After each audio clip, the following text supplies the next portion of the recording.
అశోక్ లేడు, ఇలాగ 3 గంటలకు ఎవరు లేడు. సడన్గా ఫోన్ చేసి డీజిల్ కొట్టించుకోండి. మరి ఏం చేయాలి? బండి ఆగిపోయింది. మరి నుక్కదు రారి ఏ పోలీసు వాడు ఆపినా మరి యజమాని వెళ్ళిపోయి మరి ఎట్ట ఏం చేయాలి? మరి పొద్దున కిరాయి పోవాలి. ఆ లోడ్ ఫోన్ చేస్తుండు అక్కడ పనులన్నీ అయిపోతాయి. మళ్ళీ ఫ్యూయల్ లేకపోతే అయిపోయింది చూడు. ఆ బండి వేరేక రాదు. పెట్రోలా డీజిల్? డీజిల్. డీజిల్ పెట్రోల్ అయినా అయిపోయింది. అయిపోయింది. లైన్ పడే ఒట్టు లిక్కర్ ఆగదా? లిక్కర్ ఆగదు. కొత్త కేంద్రం ఉండని, స్టేట్ గవర్నమెంట్ ఉండని లిక్కర్ ఆగొద్దు. గట్టి పైసలు వస్తాయి కాబట్టి బంద్ కావాలి. పబ్లిక్ రోడ్డు మీద ఉండాలా. గిది పద్ధతి government. Narendra Modi petrol rate కి తగ్గిస్తా అంటుంది కదా 10 రూపాయల దాకా. 31st వరకు చెప్తా అంటుంది. జనవరి 31st వరకు. నరేంద్ర మోడీ చేతులు పట్టుకొని ఆపిరా ఎట్లా? కాదన్నా ఈ చర్చలు జరుగుతున్నాయని చెప్తున్నా. నరేంద్ర మోడీ చేసుకోవాలి, ఆయనే చేసుకోవాలి. పబ్లిక్ ఇబ్బంది ఇప్పుడు government law Indian penal code law rule మార్చినందుకు డ్రైవర్లు అందరూ ఇట్లా చేస్తారు.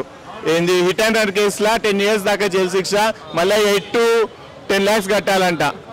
హిట్ అండ్ రన్ ఎవరన్నా అనుకోకుండా చనిపోయినా కానీ. అంటే ఇక్కడ నుంచి కనీసం ఒక 500-600 కిలోమీటర్ నువ్వు డ్రైవింగ్ చేసుకుంటా పోతే టైర్డ్ అయ్యి వాడు నిద్ర కూడా పోతాడు.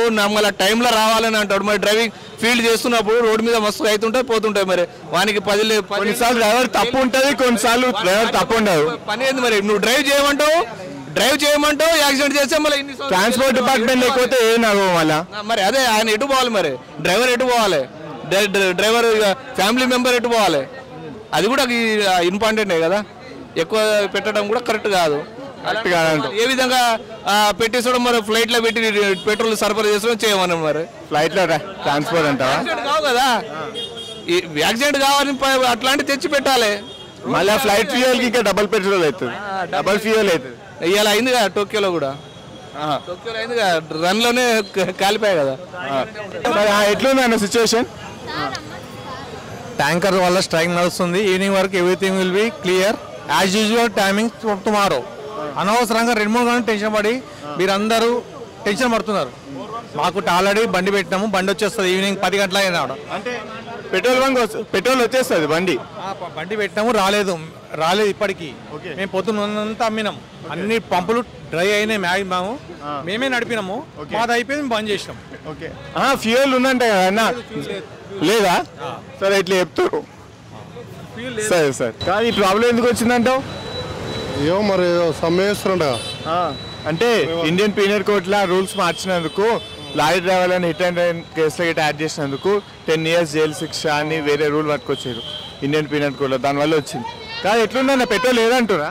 లేదంటారు. వేరే బంక్లలో గిట్ట చూసిరా అన్న మీరు? చూసినాం, లేదంటారు. సరే ఎట్లయితే ప్రాబ్లం ఎట్లయితుంది అంటావు? మరి ఇంటికానే ఉండాలి, తప్పదు. అంతే అంటావా? రిజల్ట్ పడది, అయిపోయిందా? పోతా ఇంటికి. మరి మనీ ఎట్లుంటే ఆర్టీసీ ఎట్లా నడుస్తుంది అన్న? ఆర్టీసీ, లారీ డ్రైవర్లు, ట్రాన్స్పోర్ట్ డిపార్ట్మెంట్ మొత్తం నడుస్తుందో ఏమో మరి ఎన్ని రోజులు ఉంటుంది అంటావు మరి ఇట్లా? ఏమో మరి అయిపోయింది అంటారు. రేపు వస్తాయని అంటారు. మరి రేపు వస్తుంది అంటారా? అంటారు కానీ వస్తాయా రావో తెలియదు. మరి వస్తాయా తెలియదు అంటావు? చూడాలి. మ్యాక్సిమం అయితే వస్తాయని అంటారు. ఖాళీ అంటే ఆయిల్ ట్యాంకర్ డ్రైవర్ల కాడికి పంపిస్తామని అంటారు గవర్నమెంట్. కానీ అది నిజమా కాదా తెలియదు. మరి ఇప్పుడే మనకి ఇంకో అప్డేట్ గిట్ వచ్చింది. ఇప్పుడే ఈ సమ్మె గిట్ ఆపేస్తుర్రు. వాళ్ళు ఏదో ఓకే అయింది, ఏదో అండర్స్టాండింగ్ వచ్చిందని న్యూస్ అయితే వచ్చింది.